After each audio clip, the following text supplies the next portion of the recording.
애비양 사러 왔다가 애비를 만납니다 라는 제목을 지어봤는데 좀 이렇게 잘 기억하시라고. 애비양이 좀 비싼 생수인데 편의점에 금을 사러 왔다가 옆에서 목사인 저를 만나서 대화를 하다 보니 갈증을 영원토록 해소할 수 있는 그 예수를 만나게 되는, 진짜 내 삶의 그 아버지를 만나게 되는 축복. 그래서 제목을 그렇게 지어봤습니다. 또 우리 예배 중에 지금 독감 때문에 너무 고생하시는 성도님들 계신데 너무 이렇게 요번엔 심하다 하시더라고요. 그래서 교회 출석하고 싶으신데도 아마 영상으로 지금 힘겹게 예배 드리시는 분들 계신데 하나님 다 치유해 주셔서 정말 주님 전에 대면하여 예배 드릴 수 있도록 은혜 베푸십사. 또 이렇게 함께 기도했으면 좋겠습니다.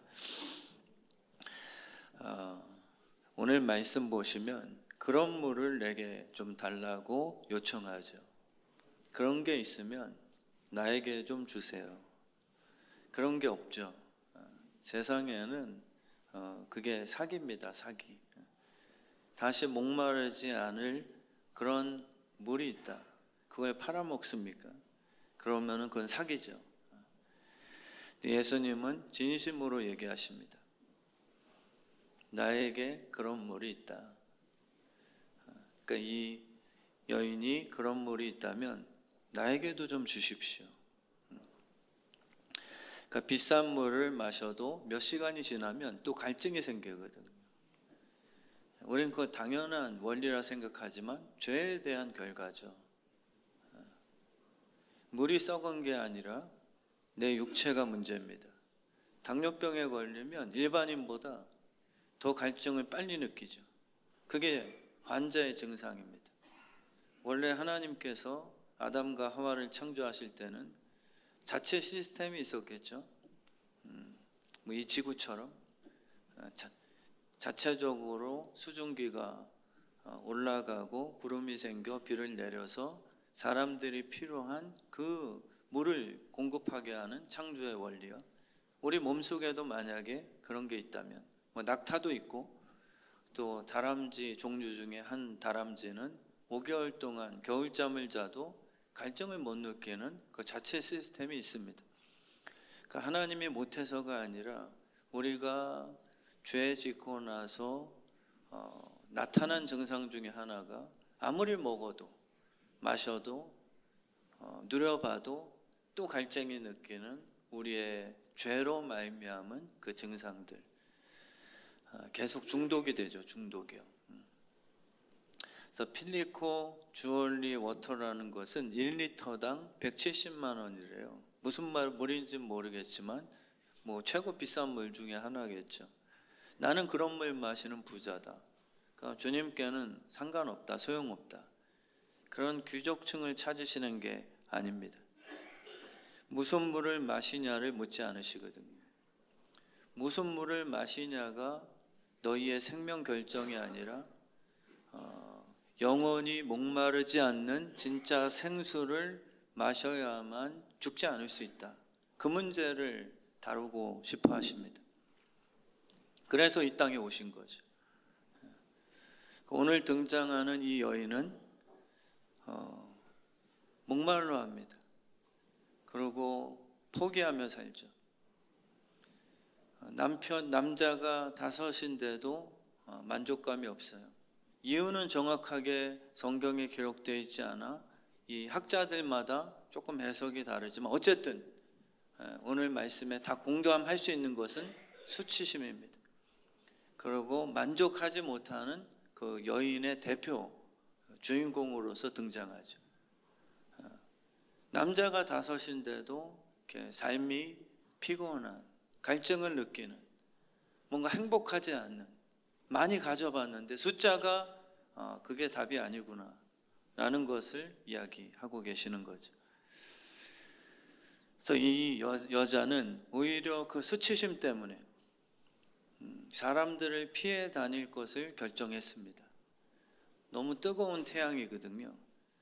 그 시간대는 사람이 활동도 안 합니다. 그 태양빛이 사람을 힘들게 만들죠. 그렇지만 이 여인에게는 그 뜨거운 태양보다 나를 향한 수치적인 그 눈빛의 따가움이 더 어려운 거예요. 그래서 힘든 줄 알지만 차라리 태양을 선택하고 외로운 혼자만의 그 고독한 공간의 시간을 선택합니다. 그래서 주님께서는 그 시간과 장소에 우연히 지나가심이 아니라 거기 계셨죠. 여러분이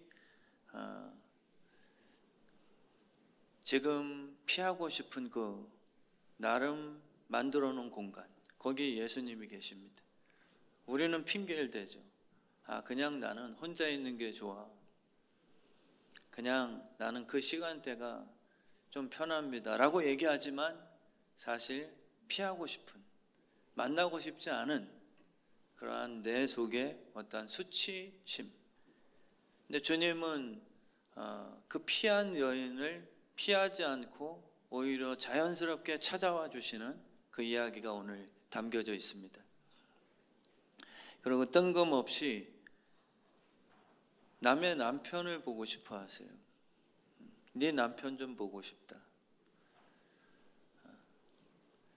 근데 이 여인에게는 다른 요구는 괜찮은데, 예를 들면 자녀 어딨냐? 자녀는 서울대예요. 그래서 뭔가 좀 내놓을 게 있습니다. 그런지 통장 좀 잔고 좀 한번 보자. 괜찮은데.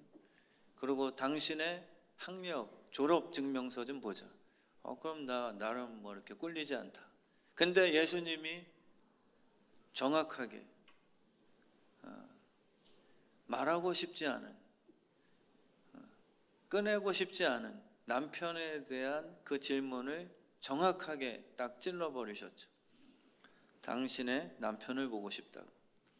그래서 이 여인은 그 남편 이야기만큼은 누구라도 꺼내지 않았으면 좋겠는데 예수님이 툭 건드십니다.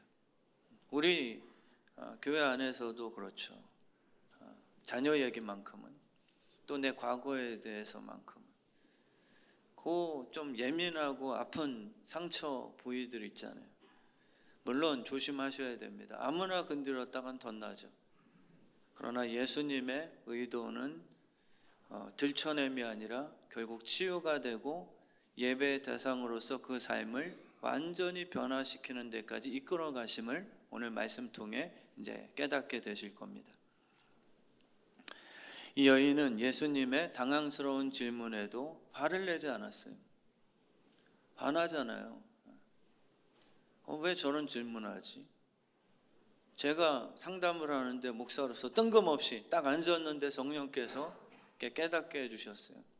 그래서 제가 툭 먼저 질문합니다. 집사님, 직장 생활에 사실 만족하세요? 그리고 친구 좀 데려와 보세요. 뭐 이렇게 툭 치는 거예요. 근데 그분은 친구가 없는 거예요. 왕따의 상처가 있고. 그래서 화낼 수 있죠. 아니 목사가 왜 저런 사적인 질문부터 툭 이렇게 건네지?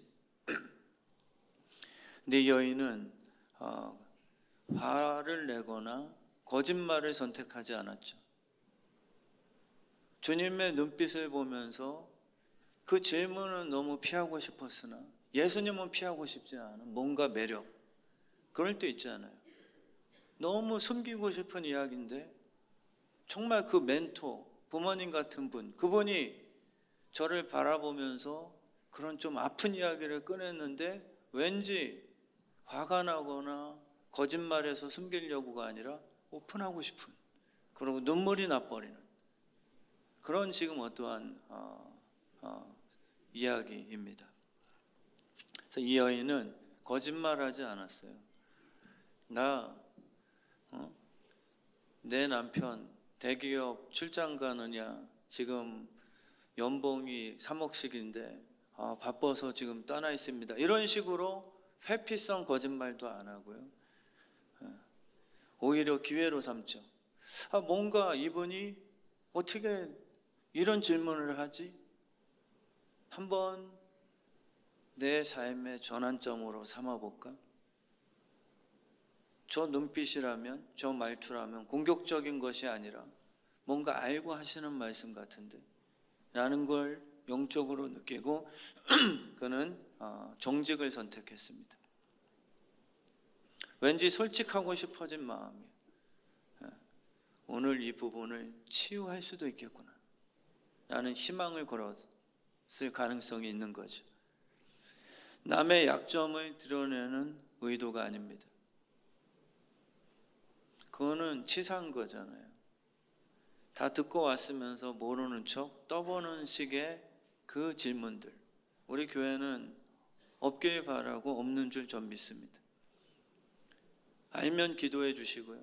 그리고 그분이 스스로 얘기 안 했으면, 또 정말 치료해 줄 각오가 생겼다면 예수님처럼 진심으로 대화를 요청하되 떠보는 식, 들춰내고자, 이런 정말 나쁜 의도는 우리 교회 없게 되길 축원합니다.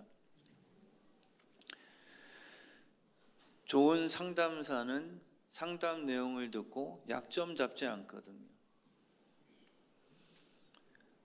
타인의 수치 이야기를 듣고 전달하고 싶지 않아요. 그게 부모의 마음이죠. 근데 거짓 예언 은사자들의 특징은 교인의 약점을 알아내서 협박을 합니다. 돈 뜯어내는 거잖아요. 정치에서 연예인들, 이전에 실수했던 거 유명해지고 나니까 그게 들춰나면 내 인생 다 무너질까 봐 얼마나 불쌍합니까?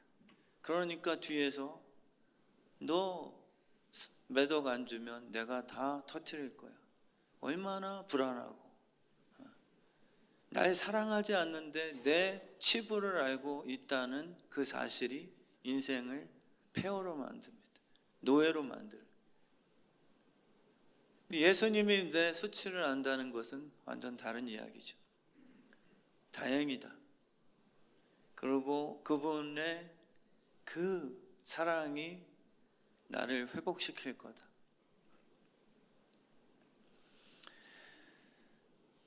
우리 주님께서 약점을 알아서 우리를 협박하지 않습니다. 그건 율법주의거든요. 너희가 잘못했지. 너희 평생의 내 노예로. 제가 미국에서 사역을 했는데 약점을 잡아서 사례비도 안 주고 일시키는 그런 교회들도 있더라고요. 전 너무 슬픈 모습 같아요. 뭐 영주권 이런 거를 갖고서 약점 잡는 거죠.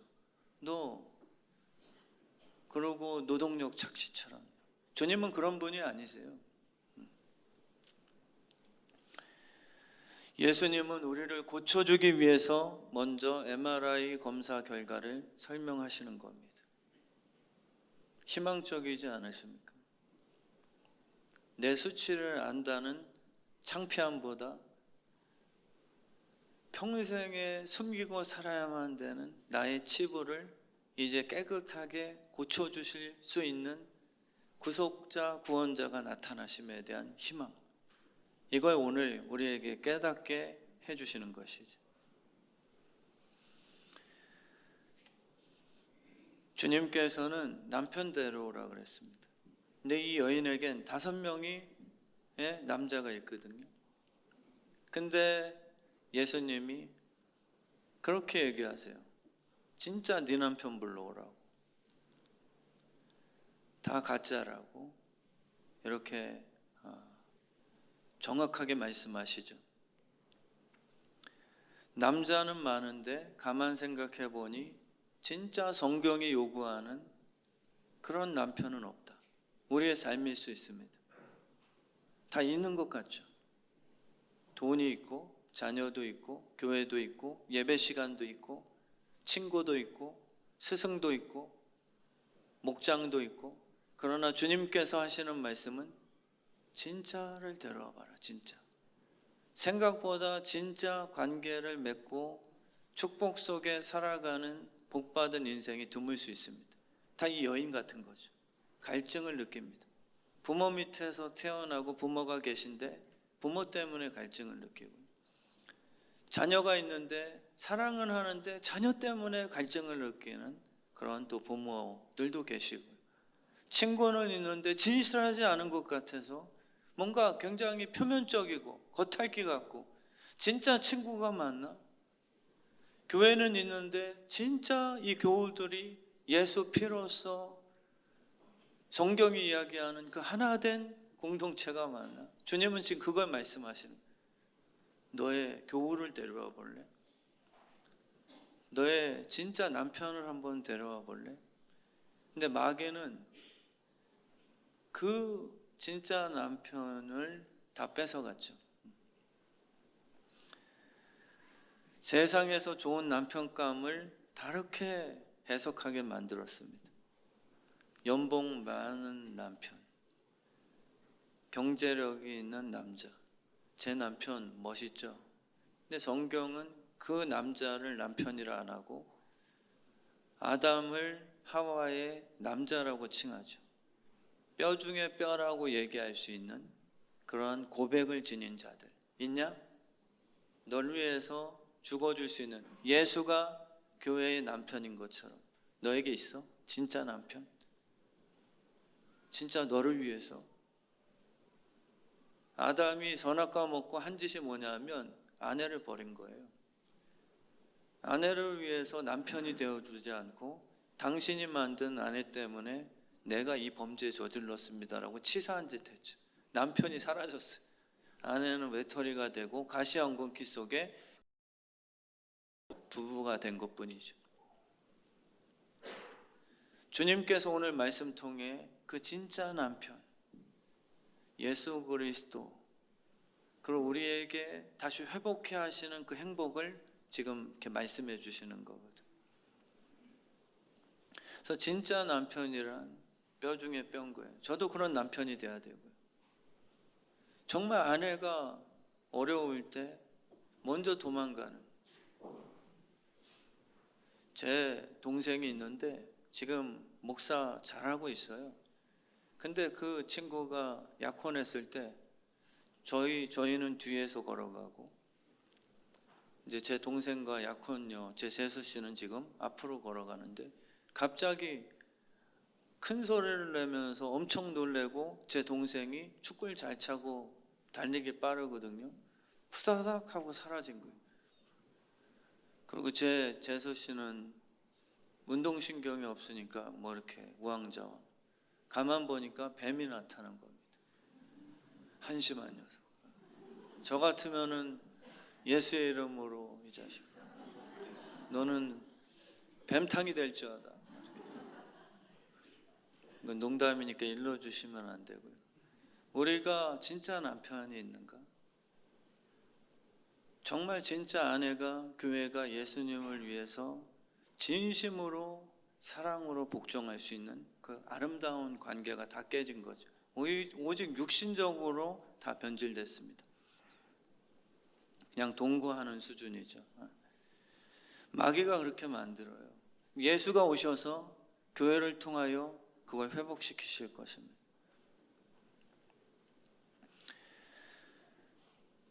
성경이 말하는 진짜 남편, 갈증을 해소해 줄 수 있는 생수 역할을 하는 거죠.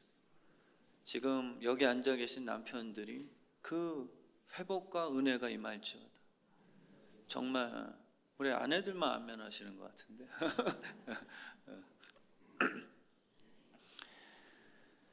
그래서 주님께서 물으시죠. 그때 정말 우리 교회는 하나님이 내게 허락하신 그 남편이 여기 있습니다라고 기쁨으로 이렇게 제출할 수 있는, 저에게도 물으시는 거예요. 김철민 목사야, 네 양들을 좀 데려와 봐줘. 근데 목회를 하면서 주님이 원하시는 진짜 양을 또 못 찾거든요. 제가 목사지만 자칫하면 사꾼으로서 성도님들이 양이 아니라 손님이죠. 수가 많아지면 성공이니까요. 그 양이 또 없어요. 목자는 양의 음성을 이름으로 안다. 그러니까 주님께서 진짜 오늘 말씀 통해 우리에게 그걸 다시 한번 진단하시는 것입니다. 예배가 있냐? 너희들에게 진짜 자녀가 있어? 진짜 교회가 있냐? 너 교회 좀 갖고 와봐. 네가 진짜 사랑하는 교회. 그냥 평가하는 한국 교회는 이게 아니고 정말 네가 피를 흘리고 이 교회의 보내심을 믿어 여기에 뼈를 묻고 한 지체가 되어 정말 하나님의 나라 위에 섬기고 있는 교회 좀 한번 갖고 와봐. 근데 생각보다 요즘 시대는 그런 교회가 많이 없습니다.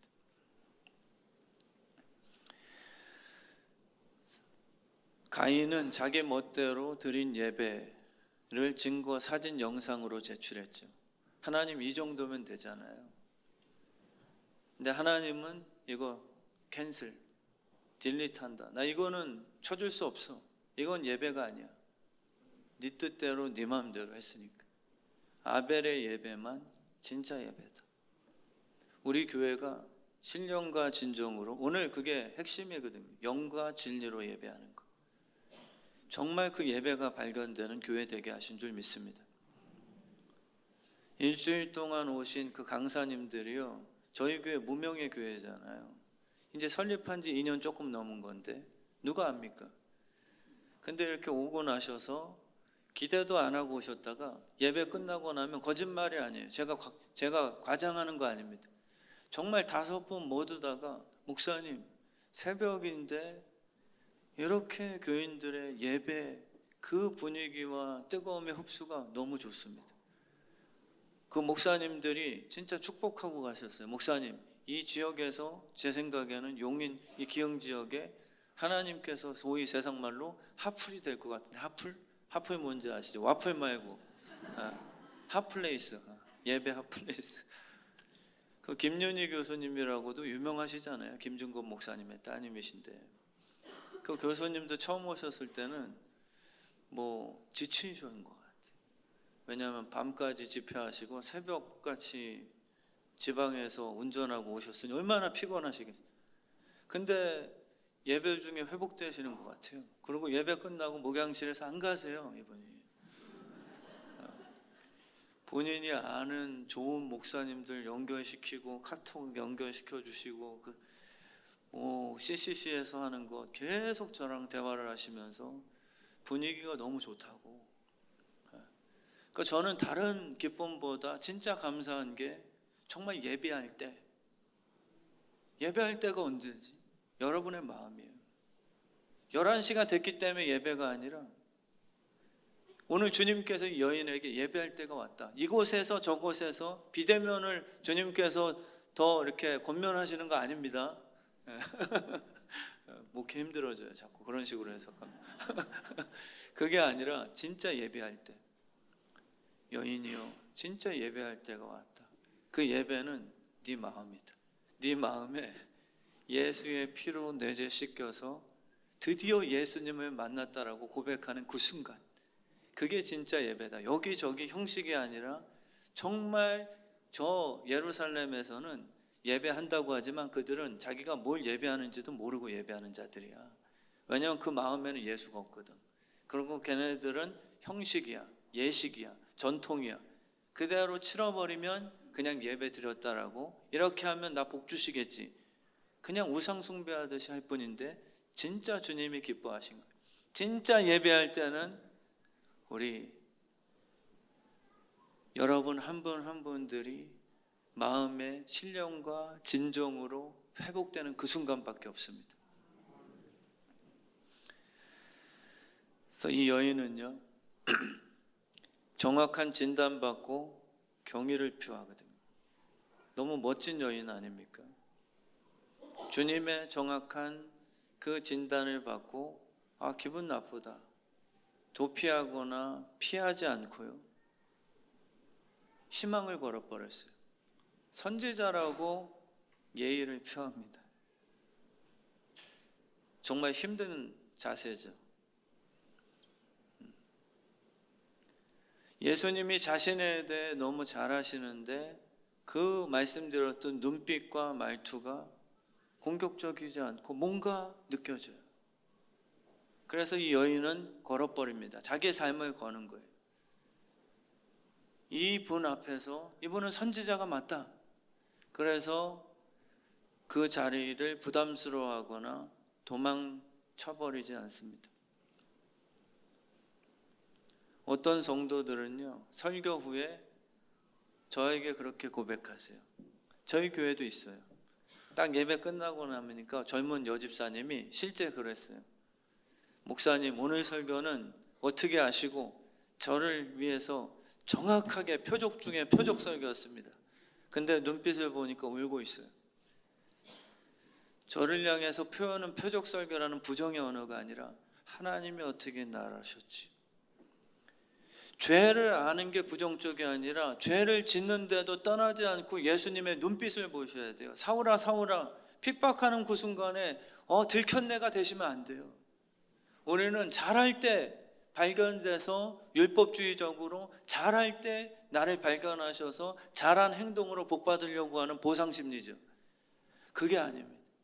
이 여인은 수치스러울 때, 남을 피했을 때 주님께서 이 여인을 바라보신다는 그 사실에 대해서 희망을 걸어버린 거예요. 나는 이제 끝난 인생, 남자는 다섯이지만 더 이상 진실한 남편의 사랑을 받을 만한 이제는 희망 없다. 이젠 이렇게 살다 죽는 거예요. 예수님께서 자기를 바라보신 거죠. 베드로를 바라보셨듯이 베드로가 잘할 때, 베드로가 소녀 앞에서 까불지 마, 나는 예수의 용사야, 예수님 부인 안 해, 이럴 때 주님이 좀 딱 발견을 하셨어야 너는 진짜 수제자 중에 수제자다, 너는 반석이 돼서 내 나라의 진짜 1등 제자다, 이러셔야 율법주의적으로 인과응보가 딱 맞잖아요. 근데 성경은 그게 아니라 배신하는 그 순간에 주님이 날 바라보고 있다는 게, 근데 눈빛이 그윽한 거예요. 부끄러워하지 마. 날 욕했어? 마치 어떤 영화에서 요즘에 오징어 게임 2 영화에서 감동스러운 쇼츠 같은 거, 거기에 그런 거 있잖아요. 무슨 이게 그 짝짓기 게임, 노래 딱 끝나면 셋, 넷, 근데 거기 엄마와 아들이 늘 붙어 다녀요. 근데 그 게임에서 셋 해서 3명이 뭉쳐야 사는 거예요. 아니면 다 거기는 죽여버리잖아요. 근데 두 남자가 이 아들을 뺏어갔어요. 근데 아들이 엄마라고 외치면서 결국은 엄마를 죽게 내버려두고 뒤돌아서 자기가 사는 방으로 들어갑니다. 양심의 가책은 느꼈지만 엄마를 버린 거지. 근데 엄마는 다행히 딴 팀에 의해서 살아나셨어요. 다시 재회하는 순간에 이 아들은 엄마의 눈빛을 볼 수가 없는데 이 엄마는 아들을 보자마자 미안해하지 말라는 거예요. 이게 놀라운 주님의 눈동자거든요. 오늘 여인을 바라보는 거. 미안해하지 마라. 네가 나를 죽였어? 그게 부모야. 그러고 오히려 부모를 죽인 죄책감으로 미안하게 생각하며 살아갈 자녀를 생각하며 더 괴로워하는 마음이 부모의 또 심정이죠. 주님이 그렇게 바라보시는 거예요. 주님은 절대 우리의 과거를 붙들어서 그 여인을 이용해 먹으려는 게 없습니다. 정말 우리 교회가 그런 예수의 심장 되길 축원합니다. 정말 치사하게 누구 교인의 이야기 듣고 그걸 흠집 잡아다 그걸 이용해 먹는 그런 교회 저는 아닌 줄 믿습니다. 실력이 안 되는데 환자의 배를 개복해버리면 오히려 째는 아픔까지 더 주거든요. 너 암이야라고 옳다고 무조건 옳고 그름으로 칼날을 막 움직이시면 안 됩니다. 그 칼날로 쭉 째버렸는데 너 옳지 않아. 근데 치료가 안 되잖아요. 그럼 진짜 얼마나 아픈 줄 아세요? 그 말이 틀려서가 아니라 맞아서 더 힘든 거예요. 암 때문에 더 힘들 만단 말이에요. 근데 명의는 개복을 한 후에 목적이 무엇이냐면 그 속에 진짜 괴롭게 하는 암덩이를 제거하는 수술의 결과죠. 예수님의 목적입니다. 여러분들과 저의 수치를 알게 하시는 예수 그리스도 성령의 진짜 목적은 제거거든요. 내 죄를 어떻게 들춰내시지가 아니라 나를 죄짐에도 불구하고 알고 계셨구나 라는 것에 대한 감사가 더 충만하게 되길 축원합니다. 유명한 연예인들은요, 자기 학창 시절 때 학폭에 대해 알고 있는 친구들이 제일 두려운 거거든요. 자유할 수 없어요. 언제 터질지 모릅니다. 목사도 똑같겠죠. 누군가가 목사가 됐는데 제가 숨겨요. 근데 누군가 알고 있습니다. 그럼 저는 그분을 볼 때마다 우리 교회에서 만나왔으면 좋겠네. 죽이고 싶겠죠. 자꾸 딴 교회 소개해 주겠죠. 더 좋은 교회 있습니다. 정치인들도 연예인들도 그런 거잖아요. 성공하기 전 자기의 정말 괴팍함과 음란스러움을 알고 있었던 형제들과 친척들은 부담이에요. 근데 부모님만큼은 무덤까지 갖고 가신다는 또 안정감이 있죠. 그게 우리 주님께서 오늘 우리에게 깨닫게 해주시는 그 은혜의 내용입니다. 진정한 새 삶을 허락해 주실 거거든요. 오늘 예배를 통해서 다 수술받고 깨끗하게 씻김받는 그러한 은혜가 있게 되길 진심으로 축원합니다. 진짜 새롭게 된 사람은 과거를 숨겨서 신분 세탁하려고 할 필요가 없거든요. 우린 자꾸 신분 세탁하려고 그러죠. 숨겨야 되니까. 학력 위조해야 되고요. 근데 진짜 자유한 사람은 죄를 안 진 사람이 아니라 그 죄를 위해서 십자가를 진 예수를 만난 사람이야말로 자유한 거예요. 그리고 누군가가 목사님 예전에 그런 죄 졌죠라고 하더라도 그게 공격이 아니라 맞습니다라고 오히려 믿음의 담대함으로 배짱 부릴 수 있는 그 자유함을 얻게 되죠.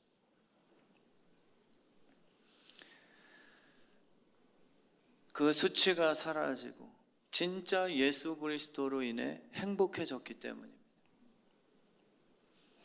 숨기고 성공하려면 늘 불안하죠. 그러나 다 드러낸 후 씻김받고 새롭게 시작되면 자유해지게 될 줄 믿습니다. 무당이 우리의 과거에 맞추면 우린 경의를 표해요. 야, 진짜 용한 우리 선생님이시구나. 예수님이 진짜로 맞추면 기분 나빠하는 게 마귀의 아주 더러운 수법 아닙니까? 무당이 맞춰주면 돈을 받고 구판 벌리는데 교회에서 예수 그리스도께서 목사를 통해 예언 기도해주고 진실로 사랑으로 그것을 드러나게 하실 때는 오히려 피합니까?